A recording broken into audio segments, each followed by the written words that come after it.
आपके पास बहुत सारी सिक्योरिटी, आपके साथ वो ताना बाना नहीं है जो उनके साथ है। हाँ। तो आपको डर नहीं लगता ऐसे आप बोलते हैं? डरते तो हम कभी किसी से नहीं है। अच्छा। डर तो हमारे अंदर बिल्कुल, हम बेबाक आदमी है। डरना, क्योंकि बार बार मरना नहीं है, एक बार बचना नहीं है, लेकिन षड्यंत्र में फंस सकते हैं। जो हमें अंतरंग प्रेरणा लगी, कल के दिन आप ये मत कहना कि आप जान क्यों नहीं पाए। हम पहले से आज घोषणा करके बता रहे, पहली बार मीडिया के सामने, कि बड़ी साजिशें, विदेशी साजिशें और भारत के ही लोग, कुछ लोग, विधर्मी लोग हमारे खिलाफ बड़ी बड़ी साजिशें कर रहे हैं। हो सकता है उससे जान माल। रिपोर्ट आ रही है कि फंडिंग भी हो रही है। हाँ, यस, बिल्कुल सही आपने क्वेश्चन किया, बिल्कुल सही। हमारे खिलाफ फंडिंग भी की गई, अरब देशों से भी चर्चा आई, यहाँ से भी आई है, तो हमें उससे डरना नहीं। हो सकता जान माल पर भी हमारे ऊपर वो हो, और ये प्रेरणा हमें किसी व्यक्ति ने नहीं दी है, किसी बिट्टा जी ने भी नहीं ये चर्चा की है। ये चर्चा हम अपनी अंतर मन की, जो हमारी शक्तियाँ हैं, जो हमारे पास गुरु कृपा है, जो हमारे पास हनुमान जी की दया है, उन प्रेरणा से हम आपको बता रहे हैं कि सत्य है, इसमें बिल्कुल किंच बराबर भी झूठ नहीं है,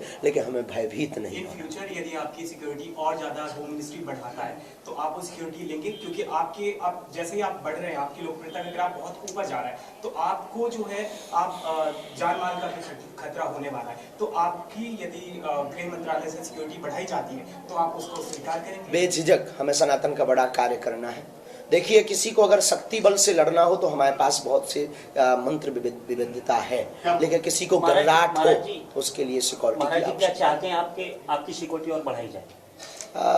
ये तो सरकार को खुद कोशिश करनी चाहिए, उसके पास बहुत बड़ा खुफिया तंत्र होता है, बहुत बड़ी रिपोर्टें होती अपनी जान का खतरा बता रहे हैं, तो क्या आपको लग रहा है कि सुरक्षा की दृष्टि से सुरक्षा बढ़ाई जाए? अगर उनको लगता है तो ठीक है, नहीं लगता है तो जी तो रही है। महाराज जी, क्या ईश्वर की और एक और पहला क्वेश्चन का आपका जवाब देना, इनका जवाब दे दें कि ट्रोल कर रहे हैं बहुत से लोग विवाह को लेकर के, गृहस्थ जीवन। तो भगवान राम क्या थे?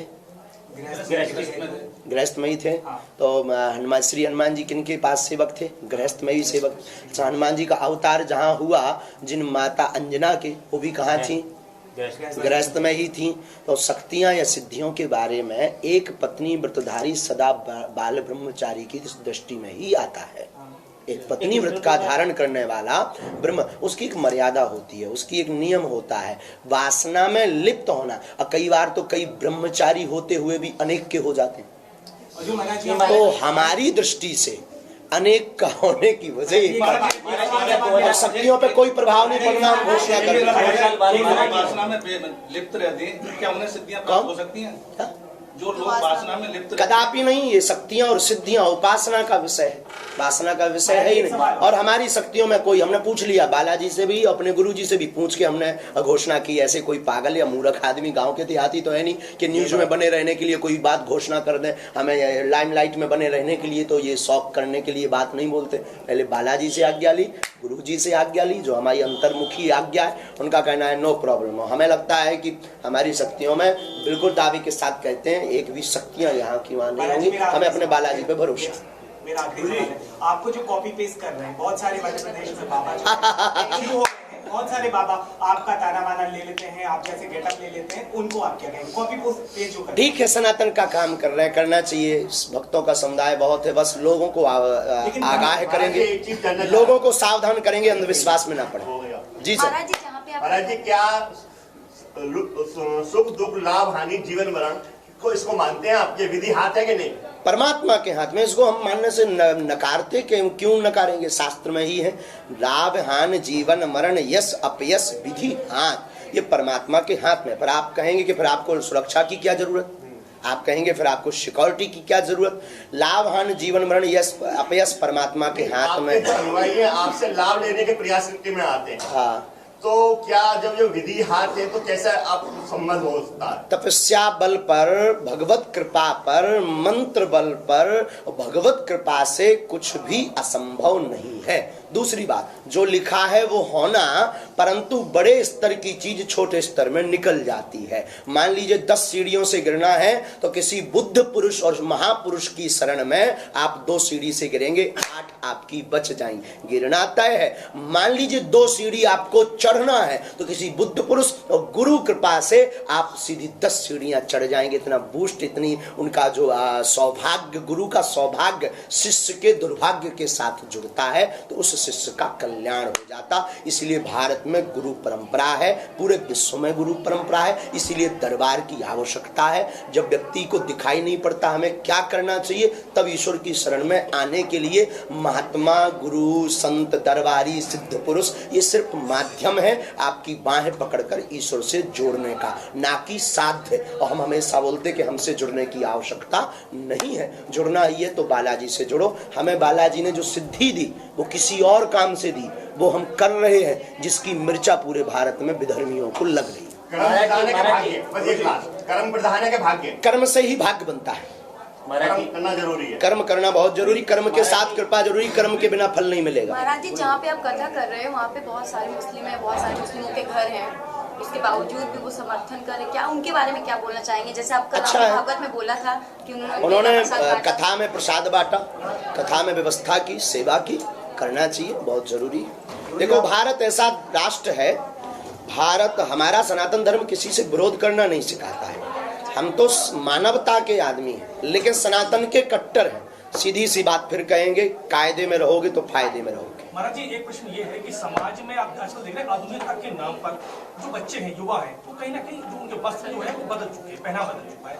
वहीं दूसरी ओर लोग घूमने के लिए तीर्थ स्थलों पर जा रहे हैं, शादी के बाद हनीमून मनाने के लिए लोग तीर्थ स्थलों पर जा रहे हैं। तो आप इसको किस तरीके से देखते हैं? इस पर आप क्या मैसेज देना चाहिए? ये पाश्चात्य सभ्यता का प्रभाव है, और इसके लिए हमारे जिंदगी में हम आप सबको यही कहना चाहेंगे कि अपनी संस्कृति को कदापि नहीं भूलना चाहिए। जो हमारी परंपरा है घर की, स्वप्न में नहीं भूलना चाहिए, चाहे जितने बड़े बन जाओ, और अपनी संस्कृति पर सदैव रहो, अडिग रहो, उसको मानते रहो। इसके लिए ये सब मूवियाँ ही जिम्मेवार हैं। महाराज जी, एक हिंदू एक गाय के लिए आप उपाय कर रहे हैं गुरुजी, फिर भी लोग जो है गौ माता का दूध पीने के बाद उसको छोड़ देते हैं, उसके लिए क्या संदेश देना चाहेंगे आप? हम यही कहेंगे कि अगर माँ को आवारा घुमाओगे तो पुत्र की बदनामी होगी। अगर या तो गाय को माँ कहना बंद कर दो, अगर गाय को माँ कहते हो तो उनको सड़कों पर मत घुमाओ। माँ अगर सड़क पर बैठेगी तो पुत्र की क्या दुर्दशा होगी। मुझे सनातन धर्म की रक्षा और हिंदुओं की एकता के लिए बारे में आप बार बार कहते हैं, बिल्कुल। उसके बावजूद ही लोग जो है अपने इस धर्म से जो है बिछल रहे हैं, हट रहे हैं, उनके लिए क्या समझ? उनके लिए ये इसमें बहुत बड़ा षड्यंत्र है। हिंदू सनातनी बेचारा भोला आदमी है ना, ये लोग समझते नहीं, बहुत भोले, बातों में आ जाते हैं। अब नए नए दरबार चालू हो गए दूसरे धर्म वालों के, वो ऐसा फू करते हैं, आदमी हो जाता है। हम उन्हें क्या बतावे, आप सुनकर आश्चर्यचकित होंगे। हम एक बार अपने गुरुजी से, जो हमारे गुरुजी हैं, बात नहीं करते, सामने नहीं बैठे, सन्यासी बाबा, पर अंतर्मन में हमारी बात होती है। तो हम एक दिन गुरुजी से पूछ रहे कि आपने हमें ये सिद्धियां, ये शक्तियों से क्यों जोड़ा? अच्छी खासी कथा करते हैं, क्या जरूरी है? बेफजूली की आपत मोल ले रहे। बोले बेटा, सठे साठ्यम समाचरित, जैसे को तैसा जवाब देने के लिए ये सिद्धियां हैं तुम्हारे पास। तुम्हें पूरे भारत में राम नाम का प्रचार करना है, करना है, करना है, अंजाम कुछ भी हो। इसीलिए हम आपसे ये कहना चाह रहे हैं, हिंदू बहुत भोला है, वो क्षणिक सुख के लिए किसी को भी आज के समय में व्यक्ति भगवान मान लेता है। भगवान एक ही है, वो भगवान राम और हनुमान जी। अनेकों संत राजनीति में आए हैं, भविष्य में अगर आपको राजनीति करने का मौका, राजपीठ अलग है, व्यासपीठ अलग है, हमें मौका भी मिलेगा तब भी धन्यवाद। राजनीतिक परिदृश्य पर ऑफर तो आते रहते होंगे। राजनीतिक परिदृश्य पर हमारा यही कहना है कि राजनीति होनी चाहिए, पर राष्ट्र हित की नीति के साथ होना चाहिए। स्वार्थ हित, स्वाहित और केवल पार्टी तक सीमित वाली राजनीति गंदी राजनीति है। राजनेताओं के ऊपर अंकुश लगाने के लिए इसलिए व्यासपीठ है, इसलिए सब राजनेताओं को व्यासपीठ का सहारा लेना चाहिए और उपदेशों को सुनकर मनन करना चाहिए, ताकि राष्ट्र हित पर चिंतन। कुछ राजनीतिक लोग आए भी हैं। प्रचार करने के लिए जंगलों में क्यों जा रहे हैं वनवासियों की, जिसकी क्या जरूरत है? अनेक मिशनरियां उनको, भोले भाले लोगों को लालच देकर के बहला रहे हैं, बहका रहे हैं। बड़े बड़े कथा व्यास उन तक पहुंच नहीं पाते हैं, बड़े बड़े आचार्य उन तक पहुंच नहीं पाते हैं, क्योंकि धन वो देते नहीं हैं, शहरों में वो आ नहीं पाते हैं। और अमीर लोग सिर्फ मंच पर आते हैं, गरीब सिर्फ ताली बजाने के काम आता है, वनवासी सिर्फ ताली बजाने के काम आता है। इसलिए हमने उल्टा कार्य किया है कि हम वन में जाकर के कथा करेंगे और अमीरों की जगह उन वनवासियों को मंच पर चढ़ाएंगे और अमीरी मंत्रियों को नीचे बैठा करके ताली बजवाएंगे, ताकि समानता का भाव प्रकट हो सके और मिशनरियों पर अटैक हो सके। तब तो ये हमारे खिलाफ षड्यंत्र होने लगे हैं, क्योंकि उन्हें डर लगने लगा ये आदमी उल्टा। आप कई बार हिंदुत्व को लेकर गुरु जाते हैं, इसको लेकर आप कई लोगों के निशाने पर भी हैं, इसको लेकर क्या कहेंगे? निशाने पर होने से हमें कोई फर्क नहीं पड़ता है। बहुत अपनी जिंदगी विवाक रहते हैं। हमें उससे कोई फर्क नहीं पड़ता, किसी के भी निशाने पर हो, हम हनुमान जी के सहारे पर हैं, हनुमान जी के निशाने पर बने रहें, बस एक निशाना हमको चाहिए। लोग क्या कहते हमें इससे डर नहीं, ना हमें कल की परवाह है ना आज की परवाह है, कल प्राण जाते हो चले जाएं, लेकिन हम हिंदुओं को, सनातनियों को, जितने हमसे लोग जुड़े हैं, हम यही कहेंगे जो दीपक हमने जलाया है ये बुझने मत देना बस। महाराज जी एक लास्ट क्वेश्चन, मीडिया के माध्यम से क्या देश को संदेश देना चाहिए? भारत में अगर सामाजिक समरसता बनाना है, सबसे पहले जातिवाद पर प्रहार किया जाए, जातिवाद शून्य किया जाए और सनातनीय संस्कृति के प्रचार के लिए बल दिया जाए। ये प्रत्येक राजनीतिक पार्टी को समझना चाहिए और प्रत्येक मानव के लिए हमारा यही प्रार्थना है, जितने भी लोग रहते हैं किसी भी धर्म से हो, धर्म तो सनातनी है, बाकी जितने भी पंथ के लोग हैं, श्रीमान जी और सबसे निवेदन है, सबसे सर्वोत्तम धर्म है मानवता का धर्म। तुम सब कुछ करना पर मानवता का धर्म मत भूलना, और अगर धर्म के खिलाफ लड़ रहे हो तो आप अधर्मी हो। कभी दो धर्मों में लड़ाई नहीं होती है, अगर आप लड़ रहे तो आप अधर्मी हो। लड़ाई हमेशा धर्म और अधर्म में होती है, इसलिए कोशिश करो कि सब लोग सामंजस्य में रहें, प्रेममय रहें, मानवता की सीख सदैव देते रहो। हाल ही में आमिर खान ने अपने नए ऑफिस का उद्घाटन किया है, कलश पूजन के बाद, इसको लेकर क्या कहती हैं? हाँ, ये जो है ये हिंदुओं के जगने का सुप्रभाव मिलने लगे हैं, हरे झंडे, ये हरी झंडी मिलने लगी है, हिंदू जग रहे हैं ना, जो बाइकआउट कर रहे हैं सनातनी, ये कथा का परिणाम है। जो लोग कहते हैं कि महाराज जी क्या होता आपके बोलने से, चिल्लाने से, नाराज होने से, सिर्फ न्यूज पेपर बन जाते हो, ये देखो ये होता है कि वो कलश भी रख रहे हैं, तिलक भी लगा रहे हैं, प्रणाम भी कर रहे हैं, धीरे धीरे वो समझ गए हैं, वो समझ गए हैं कि अगर जीना है तो ऐसे ही अच्छे से जी सकते हैं। जी अपना व्यवसाय बनाने के लिए ढोंग कर रहे हैं। कौन? आमिर खान जैसे ढोंग भी है लेकिन सनातन तो है। नहीं, आमिर खान ने कलश पूजा की, अगर कोई और कर देता है छोटा तो उसको फतवा जारी हो जाता है कहीं या नमाज पढ़। यही तो वैमनस्यता है, ये उन लोगों को समझना चाहिए, उनके धर्म के लोगों एक बार मीटिंग करना चाहिए उनको हमारे साथ। गुरुजी कल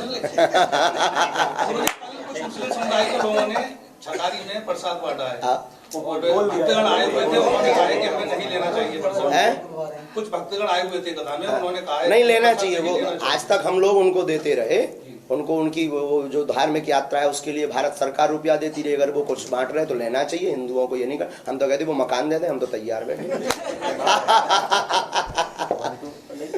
बीमारियों का इलाज तंत्र से करते हैं, मंत्र से, कोई यंत्र तंत्र नहीं, सिर्फ मंत्र चिकित्सा राम नाम, हम कोई तांत्रिक आदमी नहीं है।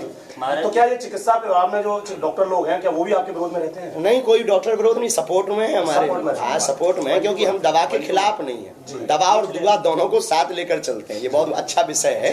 हम दवा के खिलाफ में नहीं है, दवा और दुआ, दवा के खिलाफ में होते तो लक्ष्मण जी को संजीवनी बूटी की जरूरत पड़ी, लोग समझते नहीं है, बुद्धि चित्र लगाते हैं। हमारे तो बहुत से डॉक्टर सपोर्ट में, बड़े बड़े हॉस्पिटल